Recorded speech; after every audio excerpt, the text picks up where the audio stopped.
You steal my spleen. Fine, I steal everything you own. By Geminycain. Chapter 19. Liar. Author's Notes.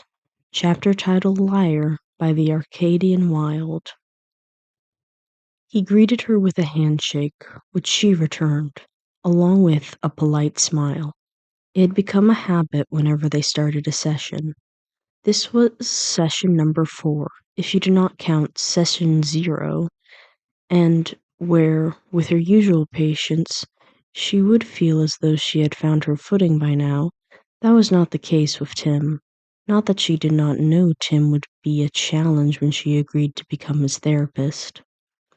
Dina noticed the folded piece of paper in Tim's grip, but she refrained from commenting on it until after they had both taken a seat. Tim on the sofa and Dana on her chair. Tim unfolded the piece of paper. I have made some notes. The way Dana's brow lifted was in reaction. I noticed. May I ask what kind of notes? It has been a strange couple of weeks. Tim scratched the back of his head. Writing down the things I should probably talk to someone about on paper seemed like a good course of action. Dinah smiled. That is good. She crossed her legs and got comfortable in her seat. She noted the way Tim glanced swiftly at the clock on the wall, then back to the white paper in his hand, making a course of action that would fit within their hour. Since the first meeting, it was clear that Tim was calculating, much in the same way as the bat was, analyzing, crafty, and extremely emotionally constipated. Although Tim was willing to go to therapy, so he had more points in Dana's book than his old man. Shall I just read out loud and then you could comment afterwards? Tim looked up from his paper, blinking a couple of times, waiting to see if Dana was fine with that course of action. Tim was also much sweeter than Batman. All right, you go ahead. She opened Tim's notebook to a fresh page. A knife was thrown in my eye. She almost dropped her pen. She looked up at him. As in grazed your eye? Tim shrugged. No, more like sharp and fully in there. Had to have my eye removed and everything. But you look... She gestured to his face. Oh, this? Tim pointed to his left eye. It might just be easiest if I just show you. He began removing the thin layer of fake skin that covered his split eyelids. Then he took off his suit jacket, grabbed the water bottle on the table, poured a bit on the sleeve, and rubbed the concealer off the area around his eye, revealing the bluish-yellow bruising. Dinah felt her breath catch deeper in her throat, the more Tim revealed. If you think this is bad, you should have seen it when it was new, and the eye sock was empty. Tim looked up to see Dinah's concerned expression. How did this happen? He debated whether he should tell the truth or not. Damien picked a fight with me. When I won, he got mad and threw a knife at my face. He answered. He might not be able to tell her everything, but he should be able to share the problem that was Damien as a whole without consequence. Damien as in Robin, Damien? The one and only. And what did Batman do about this? I did not tell him, so he has not noticed. Her brows knitted together. When did you sustain this injury? About 2 weeks ago. And he has not noticed? She asked. Nope, Tim answered, sounding nonchalant, but he looked down when he said it. When Richard had been her patient, he expressed that he could always count on Batman to keep track of his injuries, even when they were at the worst in their relationship, no matter if he tried to hide it from Bruce or not. From what she understood, it had been like that with Jason as well. She glanced at the clock, and a sigh escaped her lips. She took more notes and put a pin in the questions forming in her mind. Okay, where is your real eye? It's on a shelf next to my... He paused uncharacteristically. Dinah raised a concerned brow. Next to your what? The silence dragged out for a bit before Tim decided to answer. Well, my spleen, but that is a story for another day. He waved it off as if it were a simple conversation about dinner plans. Next thing, I took over LexCorp. And he was already on to the next thing on his list. Dinah scribbled, missing organs? Question mark. And hoped she would remember what the concerning words meant. I had to hire a completely new board of CEOs because of corruption. It sounds like a lot of work, especially considering you're still in charge of Wayne Enterprises as well. There's not a lot of work with YJ either, is there? You mustn't put too much stress on yourself. Tim's underlip went up slightly, as if he was in thought. There was a bit here and there, but not anything too crazy. He finished with a smile. Right about 2 days ago, young Justice walked into their living room to find 6 massive pinboards filled with documents, pictures of various criminals, and most worryingly, red string. It was never good when Tim brought out the red string. In the center of the circle the boards formed stood Tim with his back turned to them, messy hair and both hands on his hips, as he admired his work. Please tell me you got some sleep last night? Con questioned dryly. Tim turned his head in the same way an owl did when it noticed motion, with a grin on his face. Nope! He popped the pea. Not one bit. Tim grabbed Con's arm and pulled him towards the boards. But look at my glorious creation. Con's lips churned to a strained line as he nodded his head. Yeah, what are we looking at? The rest of the team took a place beside them, all squinting their brows as they tried to make sense of what was in front of them. Well, almost all of them. Tam just took a sip of her coffee and seemed generally unbothered. Coffee? Can I have a sip? Tam pulled the cup away as Tim tried to reach for it. You know the rules, darling. He squinted his eyes at her. Traitor. She made a kiss in his direction. He rolled his eyes. Tim? Cassie gestured to the boards. Oh, right. He returned to his place in front of the board, turned around, lifted his arms over his head, and swung them out to the side for dramatic effect. I am proud to present to you the list. All their eyes widened, except Tam, who casually took another sip of her coffee. Wait, these the people we're going to go after? Bart went from one picture to the next in a second, looking closer at everything. Yep, it goes from assassins to businessmen to mafia bosses. Wait, is that Sinestro? Bart interrupted, pointing to the picture of the yellow and pink man. Tim shrugged his shoulders. Yeah, Star Sapphire is on there too. When you think about it, you can defeat every lantern if you steal their ring and lock it away in a pocket dimension. The fuck are they gonna do then? Does that not break some ancient space laws or something? Tim grinned. Only if we get caught. To his surprise, Tam took a piece of paper from the board and scanned over its contents. I recognize this. My father read it to me once before I went to bed. Are the Court of Owls not a children's tale? Tim took the paper from Tam as she handed it to him. They are real, all right. Real assholes. And also our first targets. The first time Tim had heard of the Court of Owls was when they attacked the bats. It was only now, doing his research into the list, that he learned there was a popular children's rhyme in Gotham about them. It was not like anyone had ever read it to him. The team took some time reading through the listed names. Cassie held her hand to her forehead, and Bart squeezed his brow together, with one half-lidded in confusion on multiple occasions. At one point, Con folded his hands together, placed them on the back of his head, and let out a sigh. The motion made Tim nervously lick the scars inside his mouth. If you guys think this is a bad idea, just tell me. I will understand. In an instant, Con's head turned to him. What? No, this is fucking genius, Tim. Con made a slightly breathless laugh. We are actually going to do something that sticks.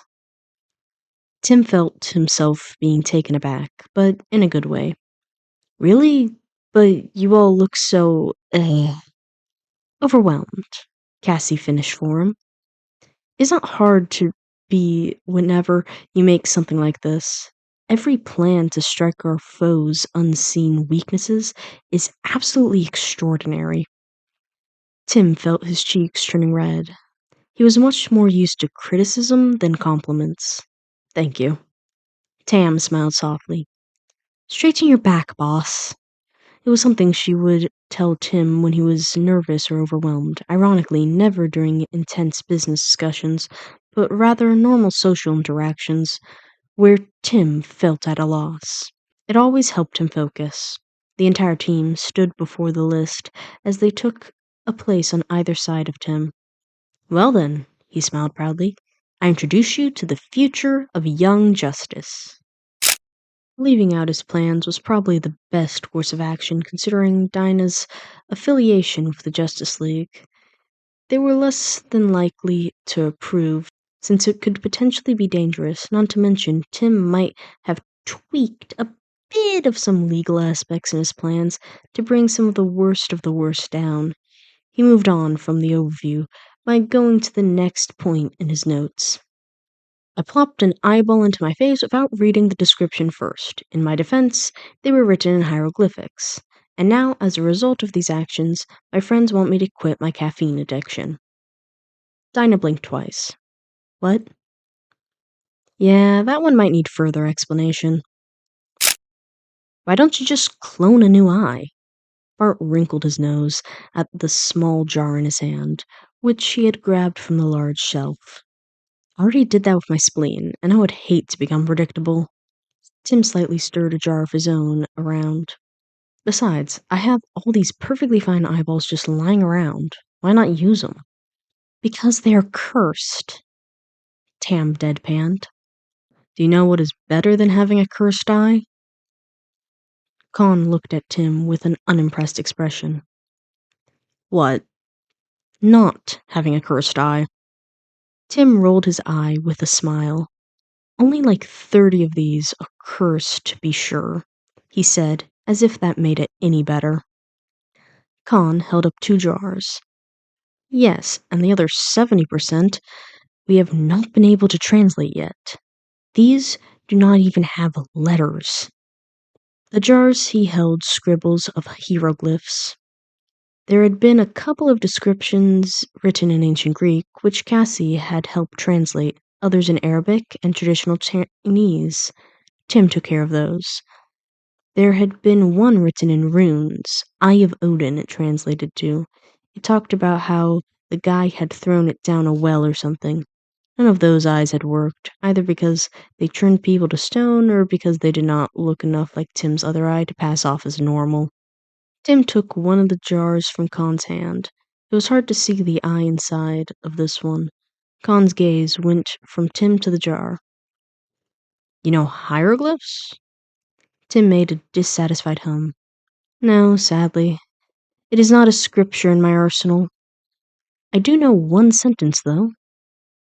Tim momentarily set down the glass container in favor of a pen and paper and began scribbling.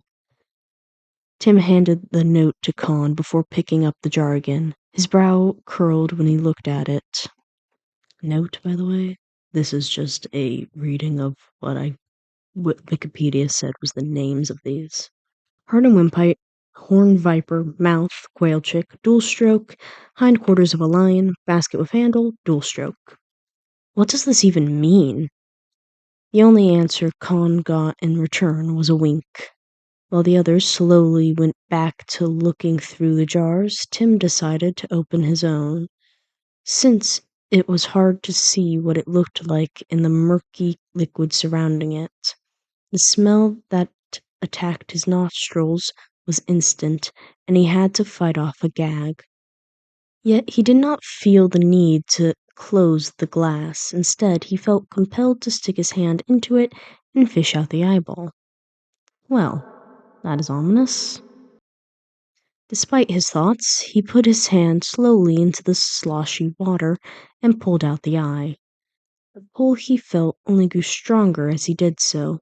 The eye was completely milky white, at first, but as Tim kept staring at it, it slowly transitioned into a suspiciously recognizable icy blue color. Yep, very ominous indeed. Now, a smart person would probably put the eye back in the jar and step away. Tim should definitely put the eye down. But Tim was curious. His training in resisting mind control meant the pull wasn't a problem. Tim's curiosity, on the other hand, he could always just take it out again, right? Taking 2 fingers to extend his empty eye socket, he slowly put the eye in, careful with the nerves. It went in with a plop. A wave of vertigo hit him, along with the feeling of nerves setting themselves in place as color suddenly returned to the left side of his vision. That was unexpected. Tim? Yeah? As Tim turned towards his friends, he covered his left eye with his hand. Did you just do what we think you did? No use denying it.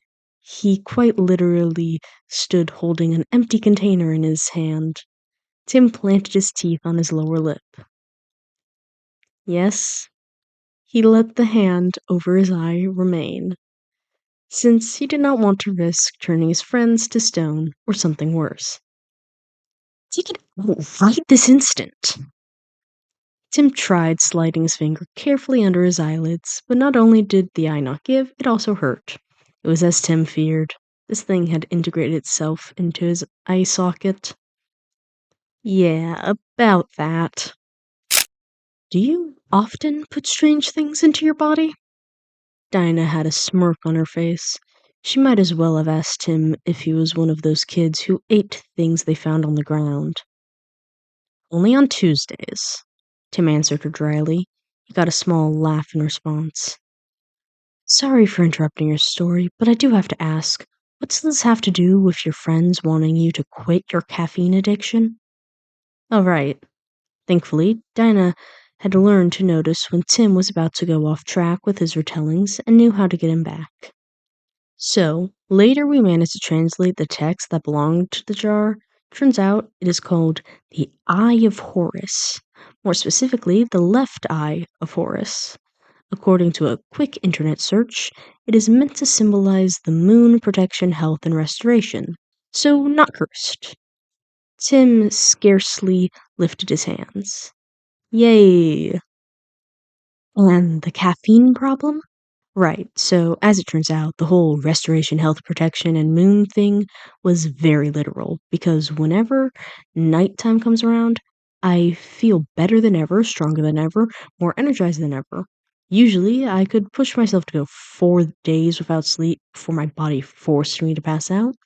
I can now go 5 before I even begin to feel the smallest bit tired. Jim swung his arms above his head. You would think that would be a good thing. No, my friends have tried to get me to stop drinking coffee many times in the past, but I could always shake off their insistence because I needed caffeine to complete all the late night work sessions I had when I was Robin. But now, with this new eye, I cannot use this excuse anymore. Tim looked absolutely miserable. I lost my best argument. Do you have a caffeine problem? I would not say so. She hummed with a slight hint of disbelief. 400 milligrams is seen as an acceptable amount of caffeine for a person to consume within a day. Do you consume more than that? Tim's eyes darted to the side. Much more than that? No response. Twice as much? No response. Thrice? Quadrice? No response. Dinah's brows lifted to her forehead. I believe your friends may have a point. Tim let out a sigh. You're right, I know. Doesn't mean I can't complain about it, though. That is what therapists are for. They shared a smile. Caffeine addiction and eye collection? Question mark, question mark, question mark, question mark, question mark. She wrote down. That was the notes for the first week. This was only the first week? The words slipped out with shocked disbelief coloring every corner of them. Yup. Tim folded his paper completely, revealing it to be longer than Dinah had believed. I had dinner with HR. It was nice. HR was the code name he used for Hyvie and Arlie, so he did not have to use their names. HI would have been too easy to connect with the iconic duo of villainesses, and Tim always called Ivy Red anyway, so he ended up using the first synonym, although it did make it sound like he was being strangely chummy with human resources whenever he talked about them. Dinah smiled, expressing how good it was that he maintained his relationships. Tim wondered if she would feel the same way if she knew who he was maintaining relations with. Christmas is coming up. I had plans to stay in the tower, but Con asked me if I wanted to spend Christmas on Kent Farm since Clark and Jonathan are celebrating with Lewis's family this year. That sounds cozy. Are you going to accept his invitation? Tim smiled to himself. I think I might. Does the bats know? Tim's smile strained slightly. If they should ask me to attend their Christmas, I will tell them. Dinah quirked her manicured brow. Do you think they won't? Tim shrugged. Called a gut feeling. One oversight she could allow, but this was the second time during the session alone where she found herself wanting to ask the same question. Tim, do you not see yourself as part of the Bat family? The question hung heavy in the air between them, having hit something deep within the hollow caverns of Tim's chest. Tim began, but he found himself at a loss. It is complicated. Complicated how? She felt almost bad for prodding, but this was the first genuine thing she had gotten out of Tim. That was not just explanations or words to throw her off course from things that actually mattered. It is. He took a deep breath. I love Cass, my big sister, and Jason and I are finally going forward rather than backward for once. And Bruce, he's my dad. He's my dad. And the rest? Tim licked the scars on the inside of his mouth. I do not want to talk about it. Tim, you have to be honest if you want. I said I don't want to talk about it. He dismissed, not angry, also not in a way that left room for another word. Dinah backed off. All right.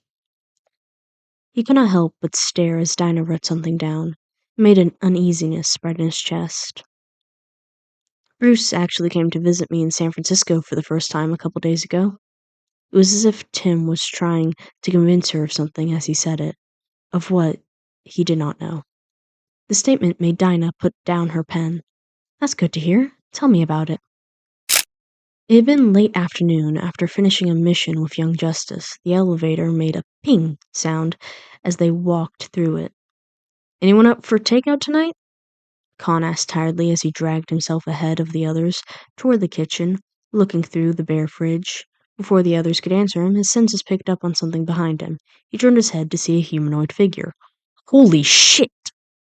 The team hurried past the walls of the entrance until they reached the living room, which was connected to the kitchen. Right there, standing in all of his glory, was Bruce Wayne. Not Batman, Bruce Wayne. Hello, he greeted, as if that explained his presence. Hello? What the fuck? Con exclaimed. To be fair, breaking into someone's home was very rude. Bruce should be happy he did this on Tam's day off. Had that been intentional? I am here to see Tim, Bruce stated without any indifference. Go figures. He rolled his eyes, where Con's behavior towards Bruce had never been one of respect. At the very least, used to be somewhat adequate, but it had only gone downhill after the family dinner.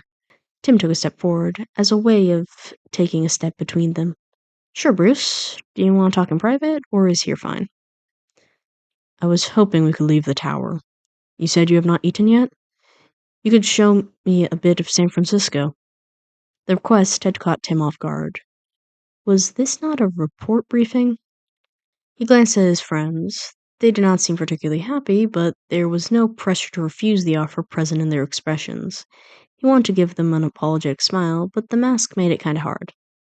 Sure, let me just get out of my suit first, and I will show you in a couple of minutes. They were all still in their respective uniforms, and going out as Eminence Gray alongside Bruce C. Wayne did not seem like the best idea. Instead of a full suit, he settled for a white shirt, dress pants, and a belt with a silver buckle. Stylish, but casual. It only took him 2 minutes to cover up the bruises and split eyelids after he took off his mask.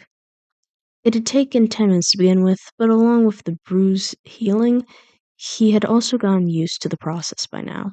And to top it off, he put on his silver-framed sunglasses, just in case the makeup should smudge. Ready to go. He took a place beside Bruce, who looked as emotionally unreadable as ever, and they left for the elevator, waving his friends goodbye as the doors closed. Any particular reason why we could not talk in the tower? Tim raised his brow. Your friends do not care much for my presence. Are you sure it is not you who does not care for theirs? Tim countered. Bruce made a grunt instead of an answer. Tim let out a sigh. The elevator door opened, and they got out and walked to Bruce's car.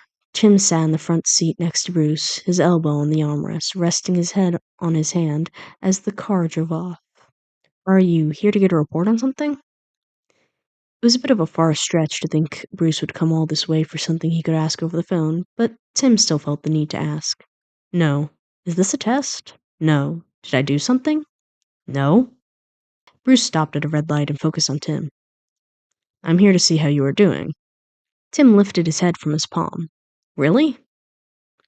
Tim is pretty sure Bruce does not know what the inside of Drake Manor looks like. Not once had Bruce sought out Tim when he was Robin. At least, not physically. Not unless he needed something. Not to mention, Bruce had been busy lately running into dead ends in his search for the person behind the downfall of the League of Assassins. It was stressing the older man out. How did Tim know this?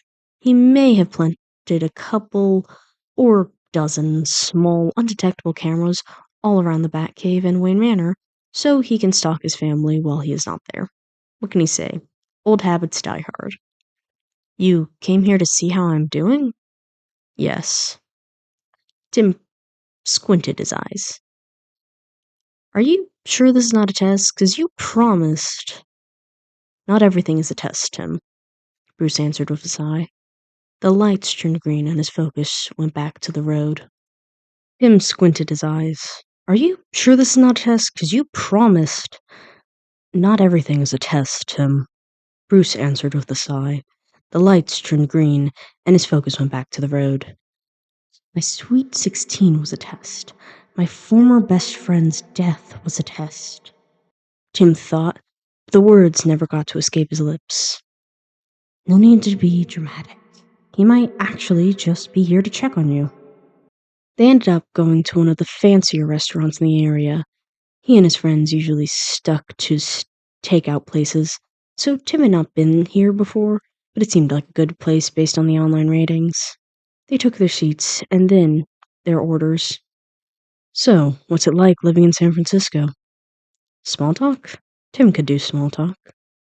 It's nice here, less crime, but not so little that I get bored. And it is nice not having a strange person in colorful clothing threatening to blow up the place you live every week. And how is San Francisco taking to you? Pretty well. People have been curious about Eminence Gray, but never wary. Tim squinted his eyes, although there had been a theory going around that he might be a demon under the mask. Really? Bruce looked up, amused. I suppose that's what you get for wearing all black and hiding in the shadows. You know, was there not an entire myth about you being a demon floating around in your first years as Batman? Vampire, actually. Tim laughed. A smile graced Bruce's face. Then the older man resettled himself. Dick has been complaining to me nonstop about you not taking skulls, Bruce said with a light tone and a lifted brow. Really, I had not noticed. Tim did not even bother sounding convincing.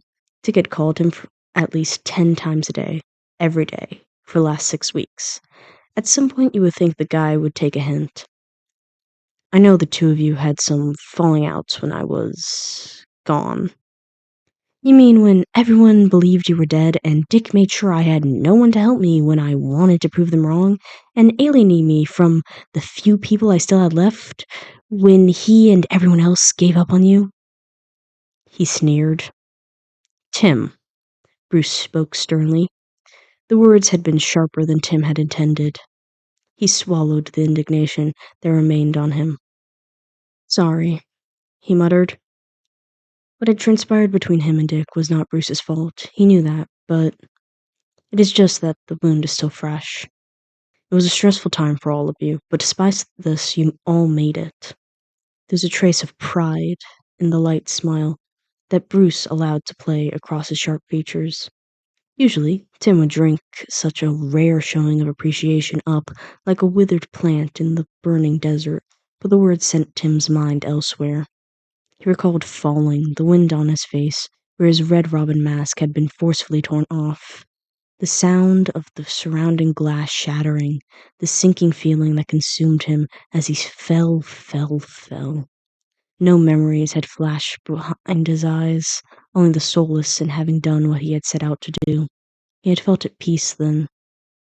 You all made it. Those words dug a deep hole in his chest. That I did. Yes, you did. Bruce took a moment to look up at Tim, who was looking down and fidgeting with the finely folded napkin. I am proud of you, Tim. Tim looked up, and it felt like the spiral he was circling down only seconds before went away in an instant. A little voice, one he had thought had died a long time ago, came to life, beaming and filling the hollowness in his chest with a soft light. It sounded suspiciously like he used to as a child. Thank you, he mumbled. Bruce smiled lightly. After a little while, their food arrived. The waiters kept their hands high and made a small bow after placing the plates in front of them. So, LexCorp. To say Tim had been expecting this would be accurate. I will still be able to run Wayne Enterprises if that worries you. I expect a future partnership between the two companies after I have a marketing plan fully up and running. Tim glanced at Bruce's expression. To most, it would look as though there was no emotion on his hardened features, but Tim had learned to notice the slight decreases in the corners of his mouth were lower than usual, or his brow went a little too low. Concern, so not business-related. Bruce only gave the fucks he had to about that. In what would? Oh, right. Bruce knew about the gun. Tim knew Bruce knew about the gun, not just because of his light surveillance in the Batcave, but also because 2 minutes after, Jason spilled the beans. He texted Tim about it, along with an emoji lazily hanging its tongue out. Then he sent an emoji of a gun and a bald man. So that's what this was about. Tim licked the scars on the inside of his mouth. Little Timmy went off the wagon. Gotta make sure he does not shoot anyone else. So that is why he was here. Bruce opened his mouth, but Tim interrupted as he took a breath, then let it out. Yes, I broke into Lex Luthor's office. Yes, I threatened him with a gun. Yes, I ended up shooting him with said gun. Once in the ear and once in the leg. You shot an unarmed man. No, let me finish. Tim lifted his sunglasses and let them rest on his head. He allowed his eyes to pierce Bruce's. Having a gun in my hands did not re-trigger me. I did not shoot Lex Luthor because I lost control or had a relapse. I shot him because my friend was in danger. I needed answers, and had no idea the time sensitivity of the matter. If I saw another option to bring Khan back faster, I would have taken it. You know I would. There was a grunt from the other side of the table. Bruce's lips tightened a bit, but after some time he let out a sigh and his features loosened up. Tim breathed in, breathed out. Any normal person would not get away with what Tim just did, but his explanation was tailored for Bruce. Everything he said was true, although he danced around the finer details. It was still all true. I apologize if I crossed a line. It is a sensitive topic. With Bruce and Barbara, It possibly always would be. Tim closed his eyes, let out an eternal sigh, and then let his expression lighten a bit. You never were very good at those. Bruce scoffed with a small rise in the corners of his lips. Well, Tim smacked his hands on the table. That's enough about me. What have you been doing lately? Of course, Tim knew the answer to his own question already, but a change in subject felt good right now. I've been busy. A small edge of tiredness bled into Bruce's words. Haven't we all? Bruce took a fork and played a bit with the remaining bits of food on his plate. Any interesting new cases? Bruce made a grunt. When Bruce began explaining the current case of the heir, God, Tim hated that nickname, he nodded along with his eyes slightly widened at the concerning bits. The searches through Gotham had led to nothing. Sorry about that, B. And neither had visiting the ruins of blown-up bases, looking for any evidence of their destroyer. No shit. I parked the Batplane half a mile away for that exact reason. Any attempt to contact previous League members had been futile, as they had been scattered like leaves in the wind, and most had no real name or identity to track down. Despite this, Bruce somehow managed to contact 2 assassins who had been at the cradle that night, but neither could provide information on who did it, leaving Bruce with another dead end. Maybe you should let the case rest, B. I mean, this happened months ago, and the guy has not made any moves. And there are cases in Gotham that need Batman. Bruce rubbed his squinting brow. Something just feels off about the whole thing. Like there's something I'm not seeing.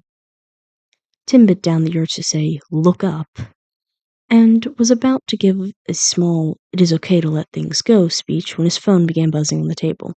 Bruce removed his hand from his face. Tim grabbed the phone rather quickly, but Bruce managed to see the name displayed on the phone. Who is Pinocchio? An employee of mine. Work call. Tim pointed to the phone with a light smile. It'll be just a second. He stood up and headed towards the bathroom.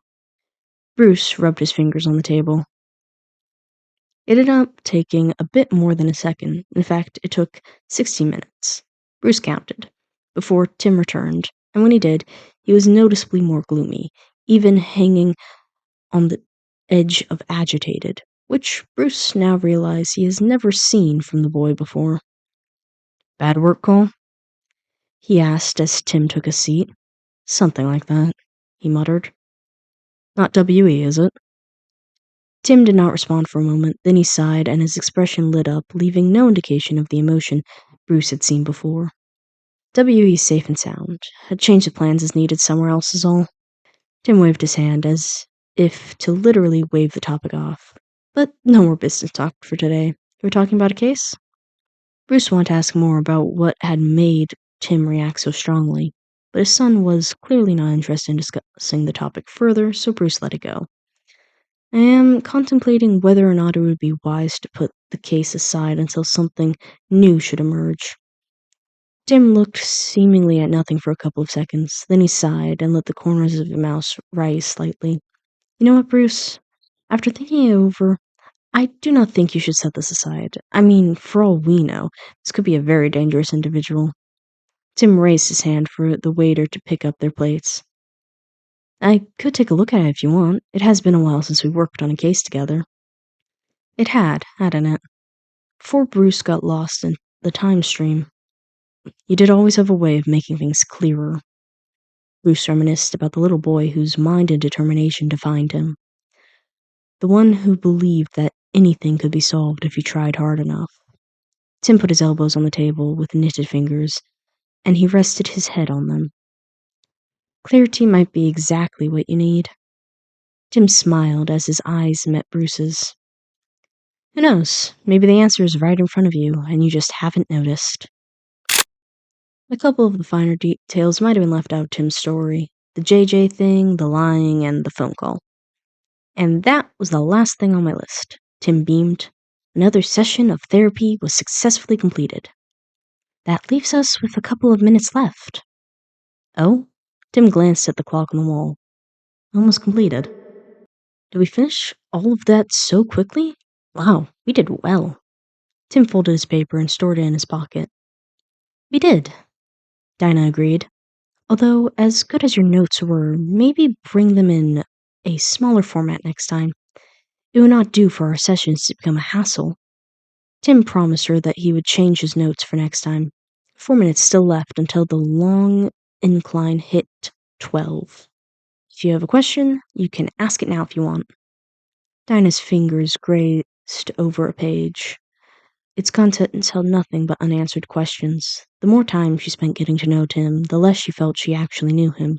She gained the questions in her book from their sessions, yet answering one would not make the boy clearer.